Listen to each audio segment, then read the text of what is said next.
ध्यान दिया जाएगा, ये भी निर्णय किया गया है। आधुनिक तकनीकों के उपयोग से नहर प्रणाली और जल संसाधनों की रियल टाइम मॉनिटरिंग संभव होगी। नहर आधुनिकीकरण के तहत 104 नहर चैनलों का नवीनीकरण किया जाएगा। इसके अतिरिक्त 248 करोड़ रुपए की अनुमानित लागत से 131 नई जल परियोजना संरचनाओं वाटर बॉडीज का भी निर्माण किया जाएगा।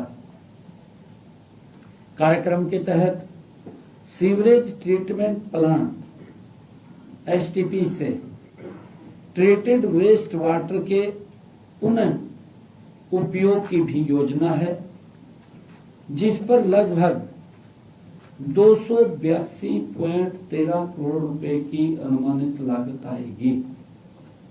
जो हमारा एसटीपीस लगेंगे, एसटीपीस के माध्यम से जो पानी ट्रीट होगा, ट्रीट पानी को करके उस पानी को भी कृषि के उपयोग में या कहीं इंडस्ट्रियल जोन के अंदर, जैसे शहर के अंदर ग्रीन बेल्ट है, पौधों में पानी देना है, उस पानी को भी रीयूज किया जाएगा ताकि पीने के पानी की बचत हो सके। लगभग 900 करोड़ रुपए की अनुमानित लागत से 620 जल मार्गों के सुधार का कार्य भी किया जाएगा।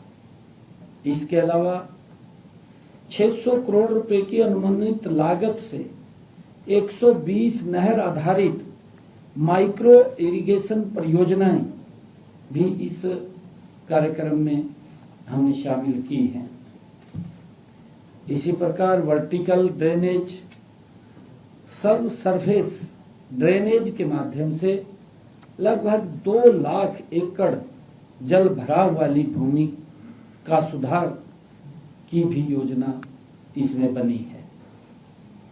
इसके साथ ही लगभग 5 लाख एकड़ में 5 लाख एकड़ क्षेत्र में डायरेक्ट सीडेड राइस डीएसआर को बढ़ावा दिया जाएगा तथा मेरा पानी मेरी विरासत एमपीएमवी योजना के तहत लगभग 1.12 लाख एकड़ भूमि में फसल विविधीकरण को प्रोत्साहित किया जाएगा।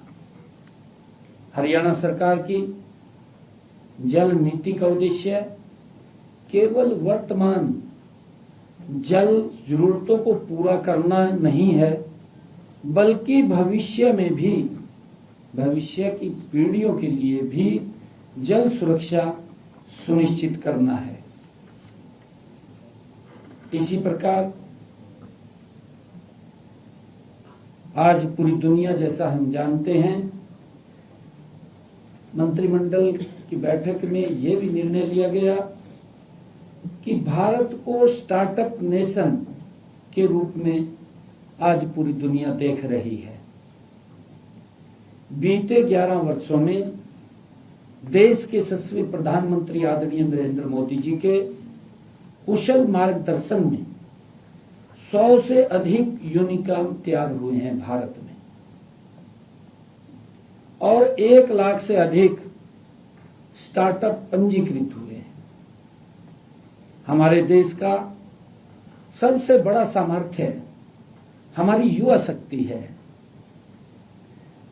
आदरणीय प्रधानमंत्री नरेंद्र मोदी जी द्वारा शुरू किए गए startup India, make in India, digital India जैसे अभियानों ने युवाओं को वह मंच दिया है जिससे आप अपने सपनों को, हमारा युवा अपने सपनों को वास्तविकता में बदल सके।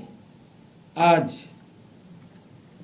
हरियाणा देश में स्टार्टअप की संख्या में 7वें बड़े राज्य के रूप में उभरा है। वर्तमान में हरियाणा में 11,900 मान्यता प्राप्त स्टार्टअप्स हैं। 2022 में हरियाणा में कुल 3,910 स्टार्टअप थे। इनमें से 1,760 महिला स्टार्टअप थे, जो कि कुल स्टार्टअप्स का 45% थे। मुझे खुशी है कि आज हरियाणा प्रदेश में 19 यूनिकॉर्न कंपनियां हैं। इसके अलावा 250 से अधिक फॉर्च्यून 500 कंपनियां भी यहां हैं। इसमें भी अधिक खुशी की बात यह है कि लगभग 50% स्टार्टअप महिलाएं चला रही हैं। वर्तमान में हरियाणा में 5,880 महिला स्टार्टअप्स हैं। हमने अगले चरण में स्टार्टअप्स में महिलाओं की भागीदारी बढ़ाकर 60% तक करने का लक्ष्य रखा है। पत्रकार साथियों, हरियाणा सरकार युवाओं को रोजगार तलाशने वाला नहीं बल्कि रोजगार देने वाला बनाने के लिए स्टार्टअप्स और उद्यमिता को लगातार प्रोत्साहित कर रही है। प्रदेश में एक मजबूत और अनुकूल स्टार्टअप्स इकोसिस्टम विकसित करने के लिए कई महत्वपूर्ण कदम उठाए जा रहे हैं। इसी कड़ी में आज मंत्रिमंडल की बैठक में मंत्रिमंडल ने भी महिलाओं के स्टार्टअप्स को बढ़ावा देने के लिए हरियाणा राज्य स्टार्टअप्स नीति 2022 व्यापक पूरक प्रावधानों को भी मंजूरी दी है। इन प्रावधानों में महिलाओं उद्यमियों को विशेष लाभ मिलेगा। महिला नेतृत्व वाले स्टार्टअप्स को 1 वर्ष तक लीज किराए पर 50% सब्सिडी मिलेगी, जिसकी अधिकतम सीमा 10 लाख रुपए होगी। महिला नेतृत्व वाले स्टार्टअप्स को 7 वर्ष तक नेट SGST की 100% प्रतिपूर्ति की जाएगी। सामान्य स्टार्टअप्स को 7 वर्ष तक SGST की 50% पूर्ति का लाभ मिलेगा। टेक्नोलॉजी लाइसेंस ट्रांसफर के लिए 10 लाख रुपए तक सहायता देने का प्रावधान किया गया है। और इसी प्रकार हस्तशिल्प, पारंपरिक वस्त्र, पर्यावरण अनुकूल ग्रामीण उत्पाद, आयुर्वेद आधारित स्वास्थ्य उत्पाद और स्वदेशी खाद्य उत्पादों से जुड़े महिला स्टार्टअप्स को 50,000 से 1 लाख रुपए तक सूक्ष्म अनुदान मिलेगा। देश में आयोजित होने वाले इवेंट और प्रदर्शनियों में भागीदारी के लिए सामान्य स्टार्टअप्स को 5 लाख रुपए वार्षिक तथा महिला नेतृत्व वाले स्टार्टअप्स को 7 लाख रुपए वार्षिक तक की सहायता भी दी जाएगी। इसी प्रकार गुणवत्ता प्रमाण पत्र प्राप्त करने वाले स्टार्टअप्स को लागत की 50% एक मुश्त प्रतिपूर्ति की जाएगी, जिसकी अधिकतम सीमा 25 लाख रुपए होगी। इसी प्रकार स्कूल स्तर पर नवाचार व उद्यमिता को बढ़ावा देने के लिए विद्यार्थियों को 10,000 डू इट योरसेल्फ किट वितरित की जाएगी। डू इट योरसेल्फ किट वितरित की जाएगी। हरियाणा में विश्व स्तरीय एच हब इंक्यूबेटर स्थापित किया जाएगा। जिसमें स्टार्टअप्स, कारपोरेट और शैक्षणिक संस्थाओं का सहयोग भी होगा। सरकारी खरीद में हरियाणा के पात्र स्टार्टअप्स के लिए विभागीय वार्षिक खरीद का 10% हिस्सा रिजर्व किया जाएगा। हरियाणा में कार्यरत कारपोरेट कंपनियों को स्थानीय स्टार्टअप्स के साथ पायलट परियोजनाएं शुरू करने के लिए 10 लाख रुपए तक मैचिंग ग्रांट भी दी जाएगी। निजी निवेश बढ़ाने के लिए सीड फंड मैचिंग प्रावधान के तहत प्रत्येक 25 लाख रुपए के निजी एंजल निवेश पर 25 लाख रुपए तक सह निवेश या मैचिंग ग्रांट दी जाएगी।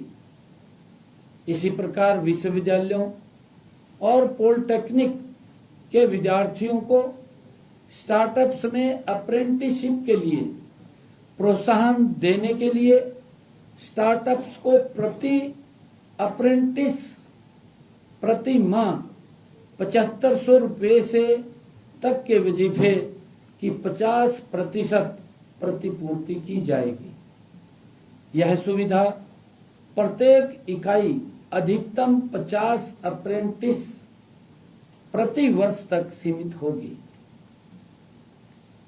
क्लाउड कंप्यूटिंग और डेटा स्टोरेज खर्च पर अब 75% प्रतिपूर्ति की जाएगी, जिसकी अधिकतम सीमा 25 लाख रुपए सालाना 5 वर्ष तक होगी।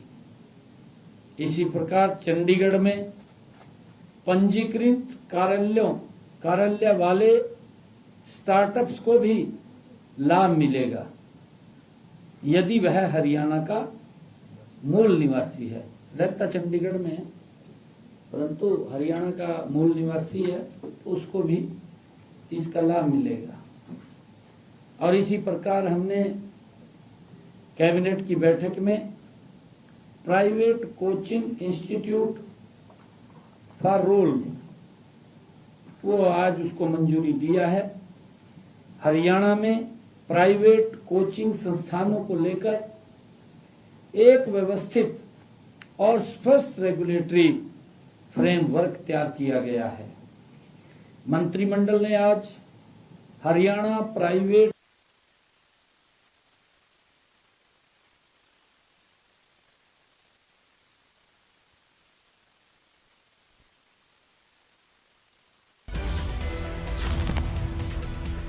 तो मुख्यमंत्री को आप सुन रहे थे। सीएम नायब सैनी ने प्रेस कॉन्फ्रेंस की है। चंडीगढ़ से बड़ी जानकारी मुख्यमंत्री नायब सैनी को आपने सुना। कैबिनेट मीटिंग के बाद ये प्रेस कॉन्फ्रेंस की मुख्यमंत्री ने और जानकारी इस मीटिंग को लेकर दी है। कैबिनेट मीटिंग के फैसलों की जानकारी मुख्यमंत्री ने मीडिया के साथ साझा की है।